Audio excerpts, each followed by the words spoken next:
The blood on Georgia Gallagher's hands was not her own, and she knew in that terrible moment her life would never be the same. She stood frozen in the dusty bedroom of the Silver Star Hotel in White Pine, Nevada, staring down at the body of Marcus Thornton, the town banker who lay sprawled across the wooden floor with a knife buried deep in his chest. The year was 1882, and a woman accused of murder in this rough mining town would hang before the week was out. Georgia had come to deliver the clean linens she laundered to earn her living, nothing more. The door had been ajar, and she had found him like this, already cold. But when she knelt to check for breath, his blood had stained her hands and the front of her pale blue dress. Now voices echoed in the hallway, footsteps pounding up the stairs, and she realized how this would look. A woman alone with a dead man, covered in his blood. The door burst open, and Sheriff Coleman stood there with 3 of his deputies, their faces hardening as they took in the scene. Georgia tried to speak, to explain, but the words tangled in her throat. "Step away from the body, Miss Gallagher," the sheriff said, his hand moving to his gun. "I did not do this," she managed, her voice shaking. "I just found him, I swear it." But the sheriff was already moving forward, and she saw no belief in his eyes. Someone had reported screams from this room, he told her. Someone had seen her going in. The knife was from the hotel kitchen where she had worked briefly last month. Everything pointed to her, and in a town where women were scarce and suspicion ran deep, evidence mattered less than appearance. They dragged her to the jailhouse, and Georgia's mind raced with terror. She had no family here, no one to vouch for her character. She had come to White Pine 6 months ago after her father died, leaving her with nothing but debts. She had been trying to build a life through honest work, but now that life was crumbling like sand through her fingers. The cell was cold and dark, smelling of old sweat and despair. Georgia sat on the thin cot and tried to think. Marcus Thornton had been a wealthy man, but also a cruel one. She had heard the stories, the whispers about his business dealings, the families he had ruined with his loans. Half the town might have wanted him dead, but she was the one they had found with blood on her hands. Night fell, and with it came the sounds of angry voices gathering outside. A mob was forming, she realized with growing horror. They wanted justice swift and final. The sheriff would not be able to hold them off for long, not in a town where law was still a fragile thing, and violence simmered just below the surface. Around midnight, when the voices had grown louder and more demanding, Georgia heard a different sound. The back window of her cell rattled, and she looked up to see a man's silhouette against the starlight. He worked quickly and quietly, prying the bars loose with practiced efficiency. Within minutes, he had created an opening large enough for her to squeeze through. "Come on if you want to live," he whispered. His voice was low and steady, with a slight drawl that marked him as someone who had spent his life in the saddle. Georgia hesitated only a moment before climbing through. What choice did she have? The mob would lynch her before dawn, or the law would hang her after a mockery of a trial. At least this way she had a chance, however slim. The man caught her as she dropped to the ground outside, steadying her with strong hands. In the moonlight, she could see he was tall and lean, wearing the practical clothes of a working cowboy. His hat shadowed his face, but she caught a glimpse of serious eyes and a firm jaw. "This way," he said, leading her quickly away from the jailhouse toward the edge of town. He had 2 horses waiting in the shelter of a grove of cottonwood trees. He helped her mount the smaller one, a steady-looking mare with kind eyes, then swung onto his own horse with easy grace. "Where are we going?" Georgia asked as they started moving at a careful walk, keeping to the shadows. "Somewhere safe. We will talk when we are clear of town. Right now we need to move quiet and fast." They rode in silence, and Georgia's heart hammered against her ribs. Behind them, she could hear the mob discovering her escape, their shouts of rage echoing through the night. But her mysterious rescuer seemed to know every trail and shortcut, leading them away from White Pine through terrain that would hide their tracks. They rode for hours, climbing into the hills where pine trees grew thick, and the air turned sharp and cold. Finally, as dawn began to paint the eastern sky with streaks of gold and pink, the cowboy led them to a small cabin tucked into a hollow between two ridges. It was well hidden, surrounded by trees and accessible only by a narrow trail that would be easy to miss if you did not know it was there. "We will be safe here for a while," he said, dismounting and helping her down. Her legs were shaking from the long ride and the shock of everything that had happened. She stumbled, and he caught her again, holding her steady until she found her balance. Inside, the cabin was simple but clean. There was a stone fireplace, a table with 2 chairs, a narrow bed in one corner, and shelves stocked with supplies. The cowboy lit a lantern and then set about building a fire to chase away the morning chill. Georgia stood in the middle of the room, suddenly aware of how she must look. Her dress was still stained with Marcus Thornton's blood, her hair had come loose from its pins, and her hands were trembling. She wrapped her arms around herself, trying to stop the shaking. The cowboy turned from the fireplace and studied her with those serious eyes. In the lamplight, she could see him more clearly now. He was younger than she had first thought, probably in his mid-20s, with dark brown hair that curled slightly at his collar and a face that was handsome in a rugged, weathered way. There was something solid about him, something that made her think he was a man who kept his word. "My name is Lucas Kane," he said. "I own a small ranch about 10 miles from here. I raise horses mostly, some cattle." "Why did you help me?" Georgia asked. "You do not even know me." Lucas pulled out one of the chairs and gestured for her to sit. When she did, he sat across from her, resting his forearms on the table. "I was in town tonight, heard about what happened. I also heard the talk, the way people were working themselves up into a lynching mood. But I know something they do not." "What is that?" "I saw Marcus Thornton yesterday afternoon around 3 o'clock. He was arguing with someone outside the assay office. A man in a fancy suit, looked like he was from back east. They were having words about money, about some kind of debt. Thornton was threatening him, saying he would ruin him if he did not pay up by end of week." Georgia leaned forward. "Who was this man?" "I do not know his name, but I have seen him around town the past few weeks. Stays at the Grand Hotel, the expensive one, gambles at the saloon most nights." Lucas paused. "The thing is, when I heard about Thornton being killed, I remembered that argument, and I remembered seeing that same man heading toward the Silver Star Hotel around the time the murder must have happened." "Then why did you not tell the sheriff?" Lucas's expression hardened. "Because Sheriff Coleman is not interested in the truth. He is interested in closing cases quick and keeping the town council happy.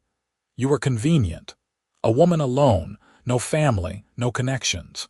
Easy to blame." Georgia felt tears prick her eyes, but she blinked them back. She had cried enough already. "So what do we do now? Now you rest and clean up. There is a pump outside for water, and I have some soap. I will ride back toward town later, see what I can find out about that man in the fancy suit. But you need to stay hidden. Half the territory will be looking for you by noon." He was right, of course. Georgia nodded, suddenly feeling the exhaustion crash over her like a wave. She had not slept, had barely breathed normally since finding Marcus Thornton's body. Everything felt unreal, like a nightmare she could not wake from. Lucas showed her where everything was, then left her alone to wash and change. He had an old shirt and pair of pants that would fit her better than her blood-stained dress. They were too large, but she rolled up the sleeves and cinched the pants with a rope belt.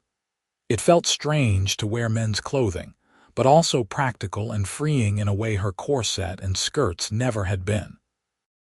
When she emerged from behind the privacy screen Lucas had set up for her, he had coffee brewing and was frying bacon and eggs on the stove.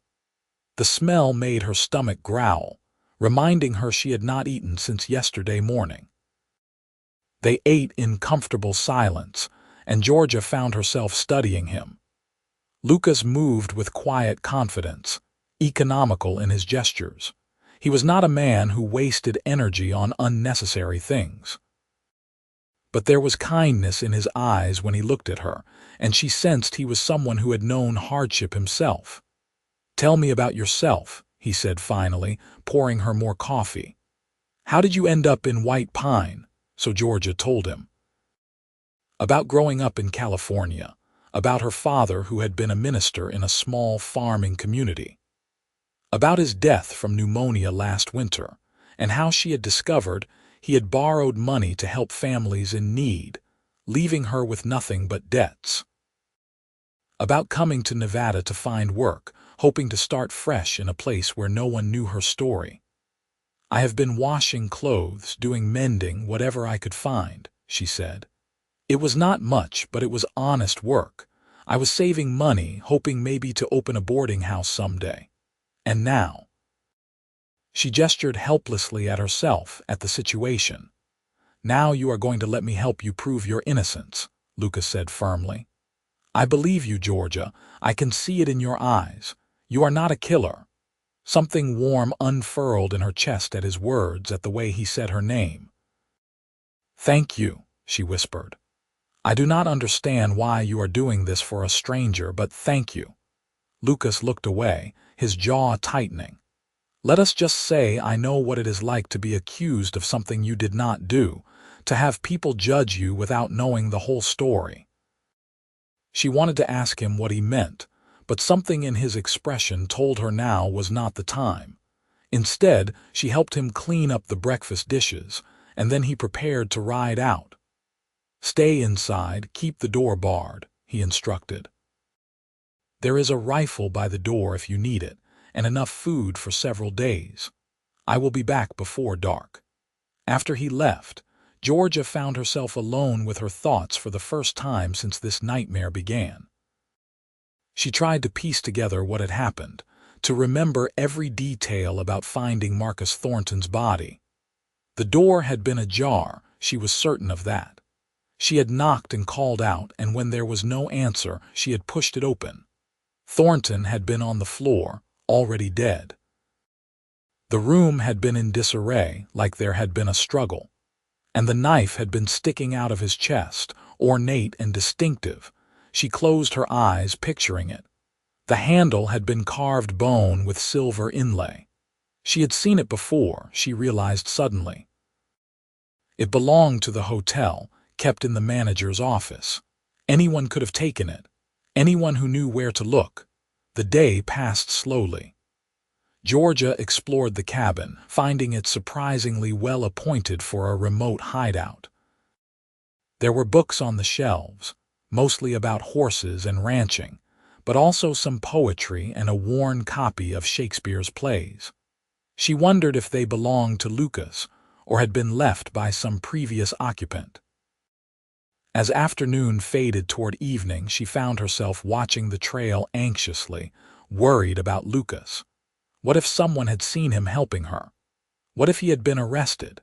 She would be alone in these hills with no horse, no supplies, no way to survive for long. But just as the sun was setting, she heard hoofbeats and recognized his distinctive whistle. She unbarred the door and let him in, relief flooding through her. Lucas looked tired but satisfied. "I found out some things," he said, settling into a chair and accepting the coffee she poured for him. "That man I told you about, his name is Victor Haywood. He is a businessman from San Francisco, came here to invest in some mining claims. Turns out Thornton loaned him a substantial amount of money, but the claims were worthless. Haywood lost everything and could not pay back the loan. So he had a reason to kill Thornton, Georgia said. A strong reason. But there is more. I talked to some people, asked around careful like. Turns out Haywood left town this morning on the early stage, heading back to California. Left in a real hurry, according to the ticket agent. Did not even settle his hotel bill. Georgia's heart leaped. That makes him look guilty. It does. But getting anyone to listen is another matter. The town already thinks they have their killer. They are not going to want to hear they were wrong. Lucas rubbed his jaw thoughtfully. We need proof. Real, solid proof that Haywood was the one who killed Thornton. How do we get that? I have an idea, but it is going to take some time, and you are going to have to trust me. Georgia met his eyes across the table. I already do, she said simply. You saved my life. You are risking everything to help me. I trust you completely. Something shifted in Lucas's expression, a warmth that had not been there before. Get some rest, he said quietly. Tomorrow I am going to ride to the next town over, see if I can send some telegrams without drawing attention. If Haywood ran to San Francisco, he might have left a trail we can follow. That night, Lucas insisted Georgia take the bed while he made himself comfortable on a bedroll by the fire. She protested, but he would not hear of it. As she lay in the narrow bed, listening to the fire crackle and the wind whisper through the pines, she thought about this strange man who had become her protector. Lucas Kane was unlike anyone she had ever met.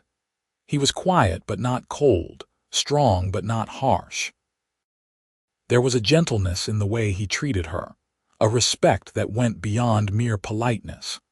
And despite the terrible circumstances, she found herself feeling safe for the first time since her father died. The next morning, Lucas left early and was gone all day. Georgia spent the time trying to make herself useful, tidying the cabin and preparing a simple stew from the supplies she found. It gave her something to focus on besides her fear and uncertainty. When Lucas returned that evening, he had news. I sent telegrams to San Francisco, to the police there, and to a private investigator I know. Told them about Haywood, about the murder, asked them to look into his whereabouts and activities. I also sent one to a lawyer in Carson City, a good man who might be willing to help us. What do we do while we wait for responses? Georgia asked. We sit tight, and we get to know each other better, I suppose. Lucas smiled slightly, and Georgia realized it was the first time she had seen him smile. It transformed his face, making him look younger and less careworn. Over the next several days, they fell into a rhythm. Lucas would ride out each morning to check on his ranch and make sure his hired hands were managing things properly. He would also stop by a contact in a nearby settlement to check for telegram responses. Georgia would tend the cabin, and in the evenings they would share meals and talk. She learned that Lucas had come to Nevada 5 years ago from Texas, following a tragedy he was reluctant to discuss in detail. He had worked as a ranch hand, saved his money, and eventually bought his own land. He bred horses with a careful eye for quality, and his reputation for honest dealing was starting to spread. It is not much yet, he admitted one night as they sat by the fire. But it is mine. I built it with my own hands, my own sweat. That means something. It means everything, Georgia said softly. I understand wanting to build something that is yours, that no one can take away from you. Lucas looked at her then, really looked at her, and Georgia felt her breath catch. There was an intensity in his gaze that made her skin warm and her heart beat faster. She had noticed him before, of course. How could she not? But this was different. This was awareness crackling between them like electricity before a storm. Georgia, he said, his voice rough. Then he stopped, shook his head. We should get some sleep. Long day tomorrow. But sleep did not come easily for Georgia that night. She was too aware of Lucas lying across the room, too conscious of the way her feelings were shifting and deepening. This was dangerous, she told herself. She was a fugitive, accused of murder. She had no right to feel this pull toward him, this growing warmth that had nothing to do with the fire. A week passed, then another. Telegram responses trickled in. The private investigator in San Francisco reported that Victor Haywood had indeed returned to the city and was acting nervous, drinking heavily at his club and avoiding old associates. The lawyer in Carson City agreed to look into Georgia's case, but warned it would be difficult to prove her innocence without concrete evidence. Lucas grew frustrated with the slow progress, but Georgia found herself almost content in their isolated routine. She knew it could not last, that eventually she would have to face justice or run forever. But these days in the cabin with Lucas felt like a gift, a pocket of peace in the chaos her life had become. They talked about everything. Books and philosophy, the beauty of the high desert, their dreams for the future. Lucas told her about the horses he wanted to breed, a line that would be strong enough for ranch work but graceful enough for riding. Georgia confessed her love of learning, how she had always wished she could have gone to a real school instead of just learning from her father's limited library. "You are one of the smartest people I have ever met," Lucas said one evening. "The way you think about things, the questions you ask. You would have made a fine teacher yourself." "Maybe someday," Georgia said wistfully, "if I ever clear my name, if I ever have a future again." "You will," Lucas said with such conviction that she almost believed him. One afternoon in the third week, Lucas returned from his daily ride with excitement in his eyes. "The investigator found something," he said, pulling a telegram from his pocket. "Haywood pawned some jewelry in San Francisco. Expensive pieces that matched items reported stolen from Thornton's hotel room the day of the murder." Georgia felt hope surge through her. "That proves he was there, that he killed Thornton and robbed him. It is a start, but we need more. We need testimony from someone who saw him there, or some evidence that directly links him to the murder." Lucas paced the cabin, thinking, "I am going to ride to White Pine tonight, talk to some people I trust, see if anyone remembers seeing Haywood at the Silver Star Hotel that day." "It is too dangerous," Georgia protested. "What if someone recognizes you, realizes you helped me escape? I will be careful. But we cannot just sit here forever, Georgia. We need to take some risks if we are going to prove your innocence." She knew he was right, but fear clutched at her heart. Not fear for herself, she realized, but fear for him. Somewhere along the way, Lucas Kane had become the most important person in her world. The thought of something happening to him was unbearable. Lucas must have seen something in her face because he crossed the room and took her hands in his. "Hey," he said softly. "I will be fine, I promise." Georgia looked up at him, and suddenly the air between them changed. She could feel the warmth of his hands, smell the clean scent of soap and leather that clung to him. His eyes were searching hers, and she saw her own feelings reflected there, the pull neither of them could deny any longer. "Georgia," he whispered, and then he was kissing her. It was gentle at first, tentative, as if he was afraid she might pull away. But Georgia leaned into him, her hands coming up to grip his shoulders. The kiss deepened, became something hungry and desperate, weeks of tension and longing finally breaking free. When they finally broke apart, both breathing hard, Lucas rested his forehead against hers. "I did not plan this," he said. "I swear when I helped you escape I was just trying to do the right thing. But Georgia, I have fallen for you, completely, impossibly." "I feel the same way," she admitted. "I tried not to. I told myself it was foolish, that I had no right to feel this when my whole life is in ruins. But I cannot help it, Lucas. You are the best man I have ever known." He kissed her again, and this time it was softer, sweeter, full of promise. When they finally separated, Lucas cupped her face in his hands. "When this is over, when we clear your name, I want to court you properly. I want to build a life with you if you will have me."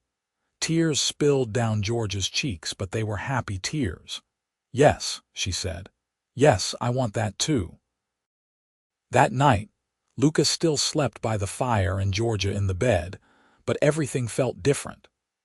There was a tenderness between them now, an acknowledged connection that made even simple glances feel charged with meaning.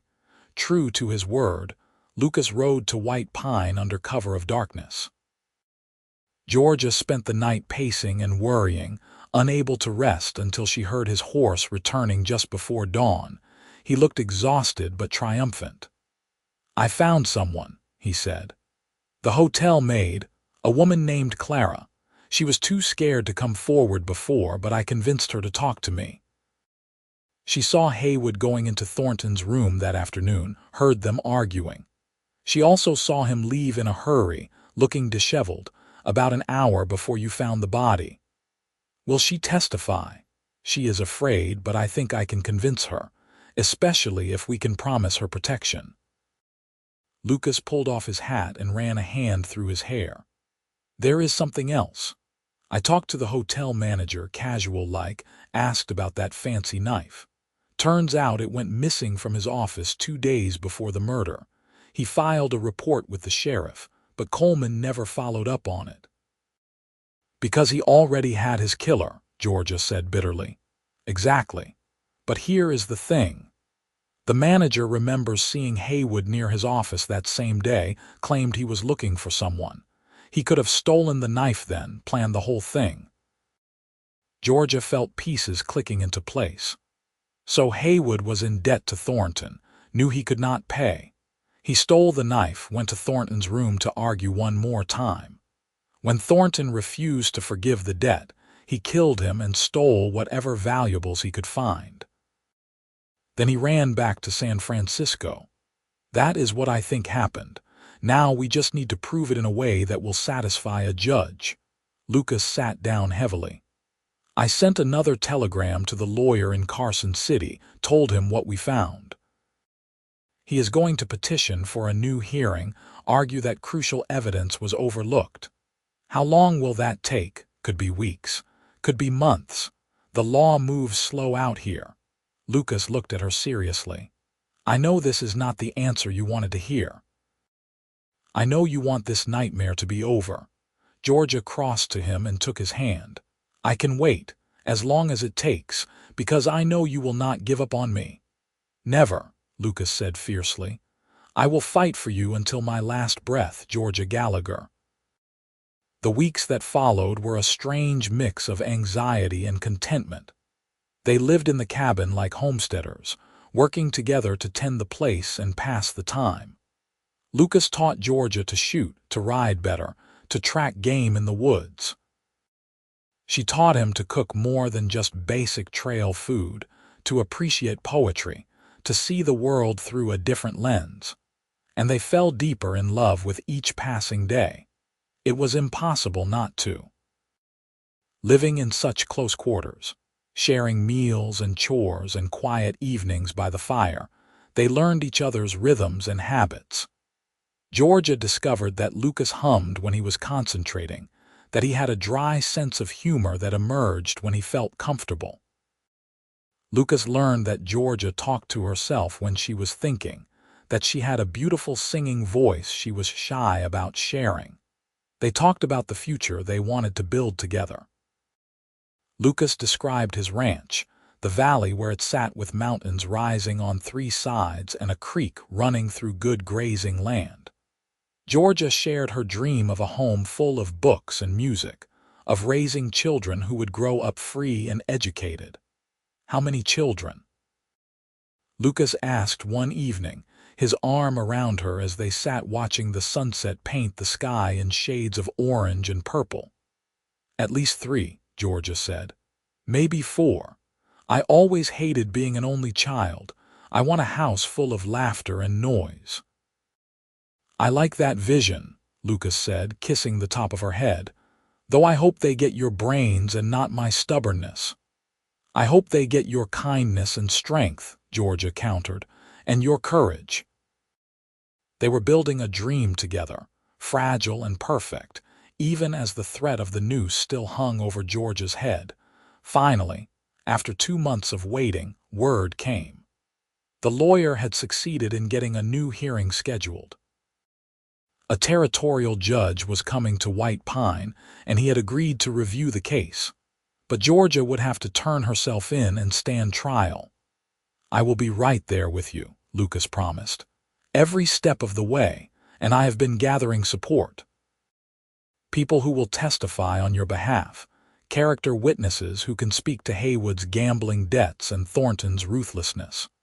Georgia was terrified, but she knew they had no choice. She could not hide forever, and she did not want to live the rest of her life as a fugitive. She wanted to clear her name, to build that future she and Lucas had dreamed about. They rode to White Pine together on a clear October morning. The town was shocked to see Georgia return voluntarily, even more shocked when Lucas Kane stood beside her and announced he would be paying for her legal defense. Sheriff Coleman was furious at being made to look incompetent, but he had no choice but to follow the judge's orders. Georgia was placed in a cell, but this time Lucas made sure she had proper food and blankets, and he visited her every day.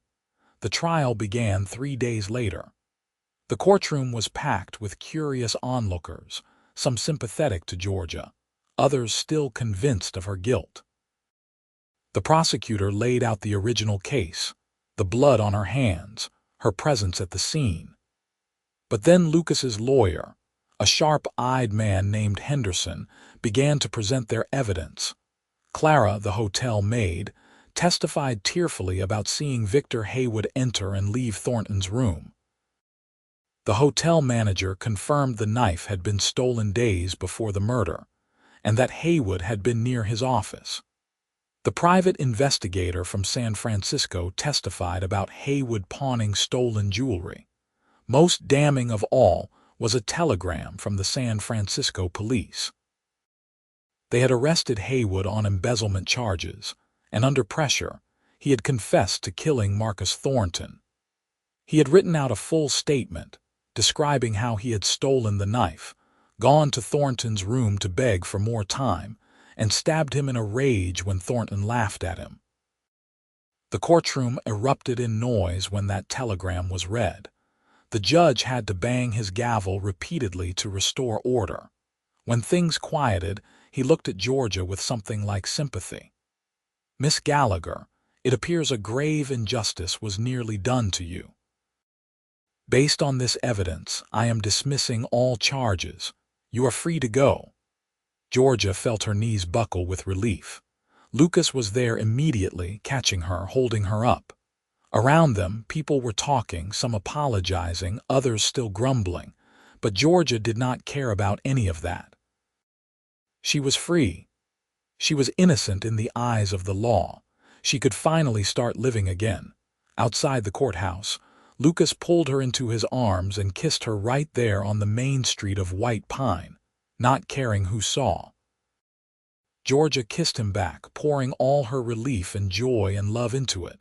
"Marry me," Lucas said when they finally broke apart. "Right now, today, I do not want to wait another minute to make you my wife." Georgia laughed, giddy with happiness. "Yes, yes, absolutely yes." They found the circuit preacher that very afternoon, and were married in a simple ceremony with the lawyer Henderson and Clara, the maid, as witnesses. Georgia wore a dress borrowed from the mercantile owner's daughter, simple but pretty. Lucas wore his best shirt and looked more handsome than any man had a right to. When the preacher pronounced them husband and wife, Lucas kissed her so sweetly that Georgia felt tears of joy streaming down her face. This was real. After everything they had been through, they were truly starting their life together. They spent their wedding night at a proper hotel, the Grand, where Lucas had booked the best room available. It was nothing fancy by city standards, but to Georgia, it felt like a palace. And waking up the next morning in Lucas's arms, legal and proper and loved, was the most wonderful feeling in the world. Over the next few weeks, they made arrangements to leave White Pine behind. Neither of them wanted to stay in a town that had been so quick to judge Georgia. Instead, they would focus on Lucas's ranch and building their home there. The ranch was everything Lucas had described and more. The valley was beautiful, sheltered and green, with the creek running clear and cold through the middle of it. The house was small, just 3 rooms, but it was solid and well built. Lucas had constructed it himself, and every board and nail showed his care. "We can add on as we need to," he told Georgia as he carried her over the threshold. "More bedrooms for those children you want.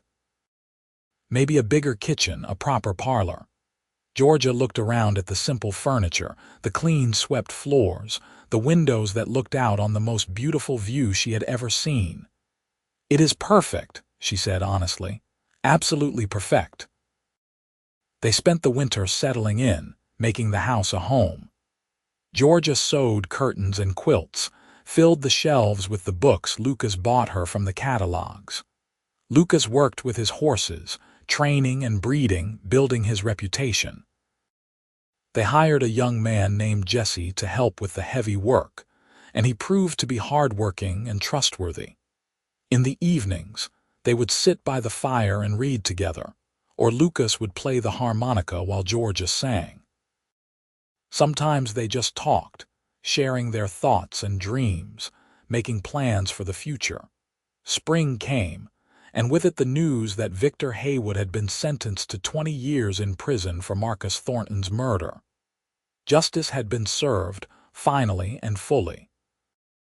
Georgia felt a weight lift from her shoulders that she had not even realized she was still carrying. That same spring, she discovered she was pregnant. Lucas was overjoyed, already planning how he would expand the house, where the nursery should go. Georgia was excited but also nervous. So much had happened in the past year. Sometimes it felt like a lifetime ago that she had been arrested for murder, and sometimes it felt like yesterday.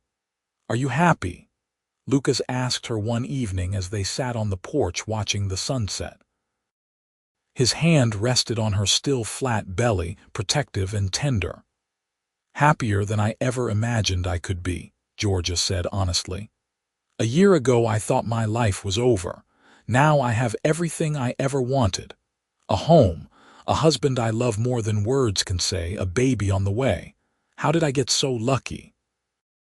"I am the lucky one," Lucas said, kissing her temple. "You are the strongest, bravest, most amazing woman I have ever met. I thank God every day that I was in White Pine that night, that I had the courage to help you." "We saved each other," Georgia said. "You saved my life and I saved your heart." Lucas smiled at that, pulling her closer. "You did at that.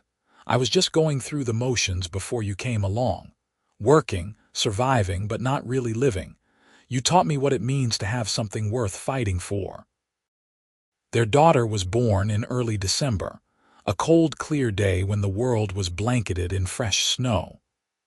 The birth was long and difficult, but Lucas never left Georgia's side, holding her hand through every contraction, whispering encouragement and love. When the baby finally arrived, tiny and perfect with a shock of dark hair, they named her Clara Joy, after the brave maid who had testified on Georgia's behalf. Lucas held his daughter with such tenderness that Georgia fell in love with him all over again. He was a natural father, gentle and patient, and watching him with Clara made Georgia's heart overflow with happiness. The first years of their marriage were busy and full. The ranch grew steadily as Lucas's reputation for quality horses spread. People came from all over Nevada and even California to buy from him. Georgia managed the household and helped with the bookkeeping, discovering she had a talent for numbers and business that surprised them both. Clara was joined by a brother when she was 2, a sturdy boy they named William after Georgia's father. 2 years after that came another son, Benjamin, who had Lucas's serious eyes and George's quick mind. The house expanded with the family, room by room, until it was a sprawling, comfortable home filled with laughter and love.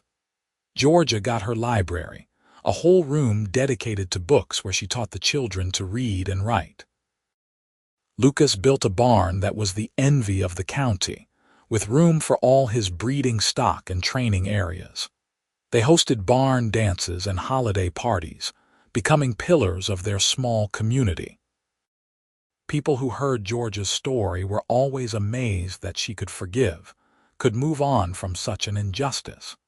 But Georgia did not see it as forgiveness so much as choosing joy over bitterness. She had been given a second chance at life, and she was not going to waste it nursing old wounds.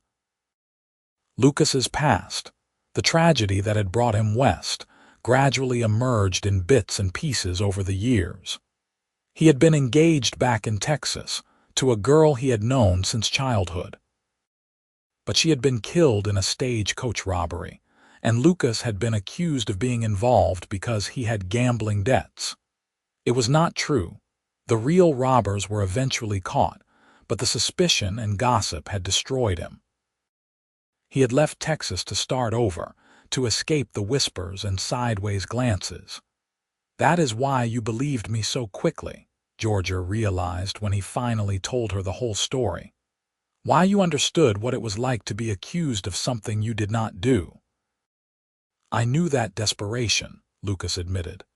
"That feeling of the walls closing in, of having no one believe you. I could not let that happen to you, not when I had the power to help."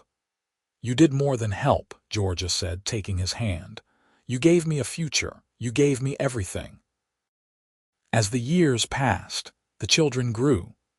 Clara became a skilled horsewoman like her father, while William showed an interest in the business side of ranching.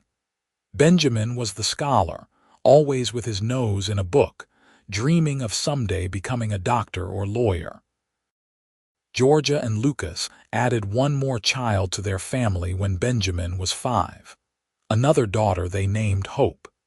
She was their surprise baby, arriving when Georgia thought she was done having children, and she was absolutely adored by her older siblings. Through it all, Lucas and Georgia's love only deepened. They had weathered the worst storm together and come through stronger for it. They knew the value of what they had built, never took each other for granted. On their 10th wedding anniversary, Lucas took Georgia back to White Pine. She had not been back since they left after the trial, and she was nervous about returning. But Lucas had a reason for the trip. He took her to the cemetery on the hill overlooking the town. There, they placed flowers on Marcus Thornton's grave. Not because they forgave him for the trouble his death had caused, but because Georgia wanted to fully let go of that chapter of her life. "I am not that scared girl anymore," she told Lucas as they stood hand in hand. "I am not defined by what happened here. I am defined by what we built together, by the family we created, by the love we share." "You were never just a scared girl," Lucas said. "You were always strong. You just needed someone to believe in you so you could believe in yourself." They left White Pine and returned to their ranch, to their children and their life. Georgia never looked back again. That part of her past was closed, healed over like an old wound. The years continued to pass in a blur of work and family and simple joys. Lucas trained horses and Georgia kept the books, and together they raised 4 children who were healthy and happy and loved. They celebrated holidays and birthdays, weathered droughts and hard winters, supported each other through illness and loss. When Clara turned 18, she married a young rancher from the next county over, a good man who reminded Georgia a lot of Lucas. The wedding was beautiful, held at the ranch with half the territory in attendance. Georgia cried happy tears watching her daughter promise her life to someone, remembering her own simple ceremony in White Pine. William took over more and more of the ranch operations as Lucas got older, showing a natural talent for the work. Benjamin went east to medical school, making them all proud. Hope, their youngest, stayed close to home, becoming Georgia's helper and companion as the boys grew busy with their own lives. Lucas's hair turned gray at the temples, and Georgia found laugh lines around her eyes, but to each other they were as beautiful as the day they met. They still sat on the porch together in the evenings, still talked about everything and nothing, still found comfort and joy in each other's presence. "Do you ever regret it?" Georgia asked him one evening when they were both in their 50s, watching the sunset paint the sky the same shades of orange and purple it had that first night they confessed their love. "Taking such a huge risk to help me. Your whole life could have been destroyed if things had gone differently." Lucas considered the question seriously, as he always did with her inquiries. Then he smiled and pulled her close. "Not for one single second. You were worth every risk, every moment of uncertainty. You are still worth everything to me." "I love you," Georgia said, the words as true and powerful as the first time she spoke them. "I have loved you from the moment you offered me your hand through that jailhouse window." "I loved you before I even met you," Lucas said. "I think my soul recognized yours the moment I saw you. I just did not have the words for it yet." They had grandchildren eventually, a whole passel of them running around the ranch during visits. Clara had 4 children of her own and William 3. Benjamin came home from the city with a wife and twin girls. Hope married a neighboring rancher's son and stayed close, adding 2 more grandchildren to the mix. The ranch house was often full of noise and chaos and love, exactly as Georgia had dreamed all those years ago. She would watch Lucas with the grandchildren, patient and kind as he taught them to ride or told them stories, and her heart would swell with gratitude for the life they had built. On their 25th wedding anniversary, Lucas surprised Georgia with a trip to San Francisco. They stayed in a fine hotel and saw the opera and ate in fancy restaurants. It was exciting and glamorous, but Georgia found herself homesick for the ranch, for the quiet evenings and familiar routines. "I guess I am just a simple rancher's wife at heart," she told Lucas as they watched the city lights from their hotel window. "There is nothing simple about you," Lucas said with a laugh. "You are the most complicated, fascinating, wonderful woman I have ever known, but I understand what you mean. I am ready to go home too." They returned to the ranch and settled back into their life with relief. This was where they belonged, in the valley with the mountains rising on 3 sides and the creek running through it. This was the home they had built together, the legacy they would leave their children. As they grew older, they slowed down but never stopped working entirely. Lucas still trained horses, though he let William handle the harder work. Georgia still kept the books and tended her garden and welcomed visitors with open arms. They celebrated their 30th anniversary, then their 35th. Their children were grown with families of their own, successful and happy. The ranch was thriving, passed down to William but with provisions for all the children to benefit from its success. Lucas and Georgia would sit on the porch in their rocking chairs, holding hands and watching the sun set, counting their blessings. They had weathered storms together, both literal and figurative. They had built something lasting and beautiful. They had loved each other with everything they had for decades, and that love had only grown stronger with time.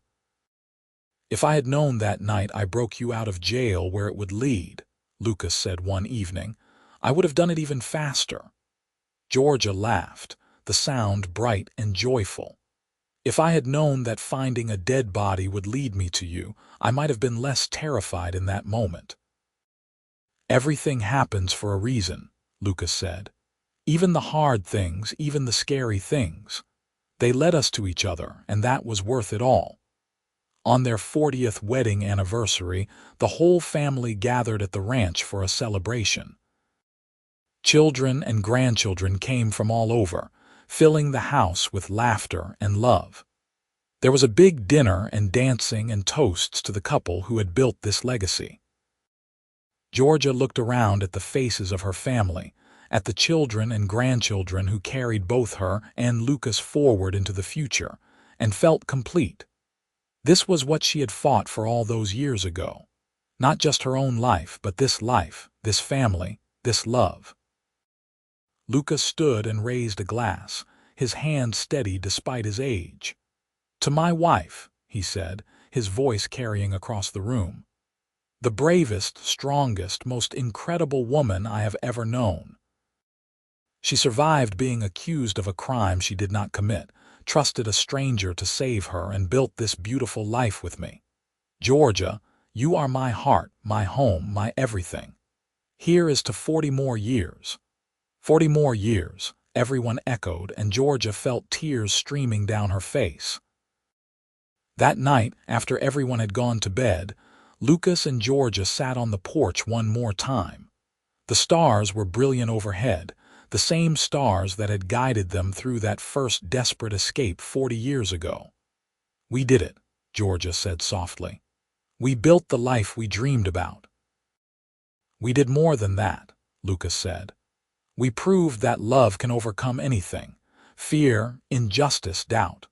We proved that choosing each other was the best decision either of us ever made." Georgia leaned her head on his shoulder, feeling the steady beat of his heart. "I would do it all again," she said. "Every hard moment, every scary night, I would do it all again to end up right here with you." "Me too," Lucas said, kissing the top of her head. "Me too, my love." They sat together in comfortable silence, two people who had found each other in the darkest of circumstances and created light together. The ranch spread out before them, peaceful and prosperous. Their family slept safe under their roof. And the love they shared burned as bright as it had that first night Lucas had kissed Georgia in the cabin in the hills. Years continued to pass, each one a gift. Lucas and Georgia grew old together gracefully, supporting each other through the aches and pains of aging. They lost friends and contemporaries, but they still had each other, and that made everything bearable. On a quiet spring morning when Georgia was 70 and Lucas 72, they woke up in the bed they had shared for over 4 decades. Lucas made coffee while Georgia got dressed, the same routine they had followed for years. They sat on the porch drinking their coffee and watching the sunrise, counting the new foals in the pasture. "This is my favorite time of day," Georgia said. "Just you and me and the morning." "Mine too," Lucas agreed. "Always has been." They spent the day puttering around the ranch, Lucas checking on the horses while Georgia worked in her garden. That evening, the whole family came for Sunday dinner, a tradition that had started years ago and continued still. The house was full of noise and laughter, grandchildren running underfoot while the adults caught up on the week's news. After dinner, Georgia and Lucas retreated to the porch while the younger generation cleaned up. They sat in their rocking chairs, hands linked between them, watching the stars come out one by one. "You know what I am most proud of?" Georgia asked. "What is that?" "That we never let what happened define us. We could have been bitter, could have let that injustice poison our lives. But instead we chose joy, chose love, chose to build something beautiful. That takes courage, Lucas, real courage." "You have always been the courageous one," Lucas said. "I just followed your lead." "We were courageous together," Georgia said firmly. "That is the secret, I think. Facing life's challenges together instead of alone. That is what makes it all worthwhile." They sat in peaceful silence as the night deepened around them. Inside, they could hear their family laughing and talking, the sound of life continuing forward. This was their legacy, this love and family and home. This was what they had fought for and built together. Lucas squeezed Georgia's hand gently. "I love you," he said, simple and true. "I love you too," Georgia replied. "Now and always." The stars wheeled overhead, the same stars that had witnessed their first desperate flight to freedom. But now those stars looked down on a different scene entirely. Not fugitives fleeing in fear, but two people who had found their way home to each other and never let go. Georgia and Lucas Kane sat together on their porch, surrounded by the life they had built, the family they had raised, the love they had nurtured for over 40 years. And as the night wrapped around them like a soft blanket, they knew that whatever tomorrow brought, they would face it together, as they always had. Their story had started with blood and fear and injustice, but it had transformed into something beautiful and lasting. A story of courage and faith, of a cowboy who had risked everything to save a woman accused of murder, and of the woman who had trusted him enough to build a future together. It was a story worth living, worth fighting for, worth cherishing. And as Georgia and Lucas sat hand in hand under the stars, they knew their story was complete. Not because it was ending, but because it had fulfilled every promise, exceeded every dream, and proven that love, real love, could indeed conquer all. The ranch would continue after them, passed down through generations. The children and grandchildren would carry their legacy forward, telling the story of how Georgia and Lucas had met, how they had overcome impossible odds to be together. But the essence of their story was simpler than that. It was about two people who had chosen each other when it mattered most, who had built a life based on trust and respect and genuine affection, who had faced every challenge as a team and come through stronger for it, who had loved each other with everything they had for over 40 years and would love each other until their last breath. That was the story of Georgia Gallagher and Lucas Kane. A story that had started with a desperate escape in the night and had become a testament to the enduring power of love. A story that proved that even in the wildest circumstances, in the roughest times, two people could find each other and create something lasting and beautiful and true. And as the stars shone down on their ranch in Nevada, on the family gathered inside, on the two people sitting peacefully on the porch, the story settled into its final form. Not an ending, but a completion. A life well lived, a love well earned, a legacy that would endure for generations. Georgia and Lucas had found their happily ever after, not in spite of the challenges they had faced, but because of them. They had been tested by fire and had emerged stronger, their love purified and perfected by the trials they had endured together. This was their story. Complete, perfect, and absolutely true.